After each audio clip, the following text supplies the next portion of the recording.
కేసీఆర్ 10 ఏళ్లు తన కుటుంబానికి ఉపాధి కల్పించుకున్నారే తప్ప నిరుద్యోగాలకి గాలికి వదిలేశారని సీఎం రేవంత్ రెడ్డి అన్నారు.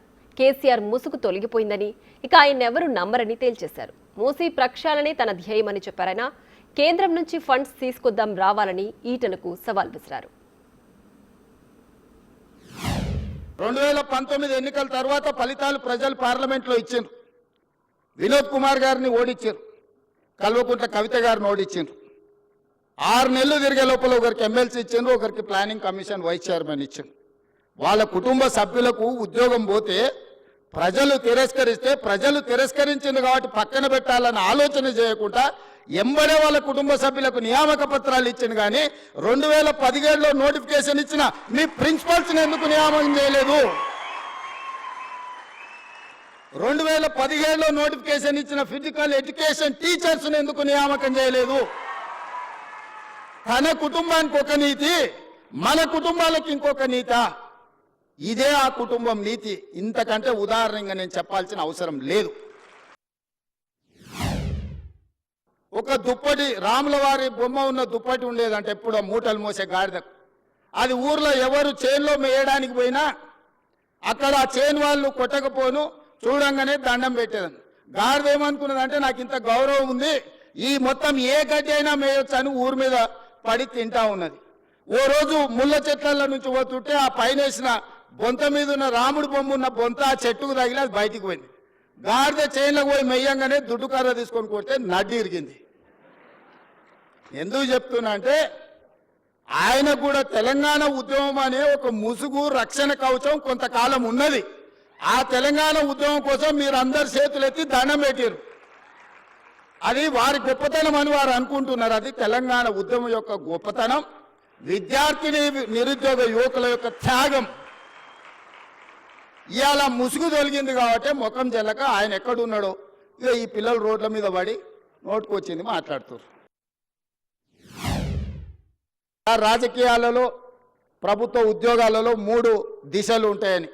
3 దశలు ఏంటివంటే, చేరినప్పుడేమో గరం ఉంటారంట, కొంత దూరం పోయినాక నరమవుతారంట, చివరికి వచ్చేవరకల్లా బేసరం అవుతారంట. దయచేసి చేరినప్పుడు ఏ గరంతో ఉన్నారో మీరు ఉద్యోగ పదవీ విరమణ చేసే వరకు అదే గరంతో ఉండండి, తెలంగాణను నిర్మించండి. ఏ సూక్తి అయితే ఉన్నదో మొదట్లో గరం, తర్వాత నరం, మూడోసారికి వచ్చేవరకల్లా బేసరం అనే ఏదైతే ఉందో నానుడి, ఈ నానుడి నాకు మీకు మాత్రం ఎట్టి పరిస్థితుల్లో వర్తించకుండా ఉండాలి. మనం ప్రజలు అత్యంత విశ్వాసంతో మనకు అవకాశం ఇచ్చింది. ఆ విశ్వాసాన్ని నిలబెట్టుకోవాల్సిన బాధ్యత మన అందరి మీద ఉన్నది. కృష్ణ, గోదావరి, యమున, గంగా, సరస్వతి అన్ని నదుల పేర్ల మీద మన ఆడబిడ్డలకు పేర్లు పెట్టుకుంటున్నాం. అవునా? మన ఇంట్లో ఆడబిడ్డ పుడితే కృష్ణానో, కావేరో, గోదావరో, సరస్వతో, గంగానో అని నదుల పేర్లు మన బిడ్డలకు పెట్టుకుంటున్నాం.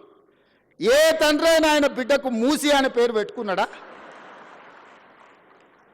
ఇన్ని నదుల పేర్లు, పవిత్రమైన నదుల పేర్లు మన ఆడబిడ్డలకు పెట్టుకున్నప్పుడు మూసి అనే రివర్ పేరు ఏ తండ్రి అయినా బిడ్డకు పెట్టుకున్నాడా? ఎందుకు పెట్టుకోలే? ఆ మూసి కంపు కొడుతుంది కాబట్టి, మూసి మురిగిపోయింది కాబట్టి, మూసిలో విషం చిమ్ముతున్నది కాబట్టి, ఆ విషము, ఆ కంపు, ఆ మురికి మా బిడ్డల పేర్లు పెట్టుకోవద్దని తల్లిదండ్రులు ఏదైతే అనుకుంటున్నారో ఆ మూసి మురికిని ప్రక్షాళన చేయాలనుకుంటున్నా నేను. ఆ మూసిని నిర్మాణం చేయాలనుకుంటున్నా నేను. ఎందుకు యమున, సరస్వతి, గంగా, కావేరి పేర్లు పెట్టుకున్నప్పుడు మూసి అనేందుకు మన బిడ్డలకు పెట్టుకోకూడదు? ఆ మూసిని అద్భుతంగా నిర్మించినప్పుడు తప్పకుండా తల్లిదండ్రులు వాళ్ళ బిడ్డల పేర్లు మూసి అని పెట్టుకుంటారు. రాజేందర్ అన్న, నువ్వు అందులో ఉండొచ్చినావు అని ఇంత బానిసత్వం వాళ్ళకు చూపించాల్సిన అవసరం లేదు. ఎందుకంటే నువ్వు కష్టాలలో ఉన్నప్పుడు వాళ్ళు నిన్ను మెడలోటి దొబ్బినప్పుడు తెలంగాణ సమాజం నీ పక్కన నించున్నది. వాళ్ళ పక్కన నించోకు, దొంగల పక్కన, తెలంగాణ ప్రజల పక్కన నించో. ఇవాళ నేను ఢిల్లీకి పోతున్నారా, రేపు మోడీ దగ్గరకు పోదాం. సబర్మతి రివర్ ఫ్రంట్లో 64,000 కుటుంబాలను బయటకు పంపించిండు ఆయన. 40 లక్షల కోట్ల రూపాయల బడ్జెట్ ఉందో, 25,000 కోట్ల రూపాయలు మూసీ రివర్ డెవలప్మెంట్ ఫ్రంట్కి అడుగుదాం మోడీ గారిని. ఎందుకు ఏడు మోడీ గారు మనకు? మనం పన్ను కడతలేమా?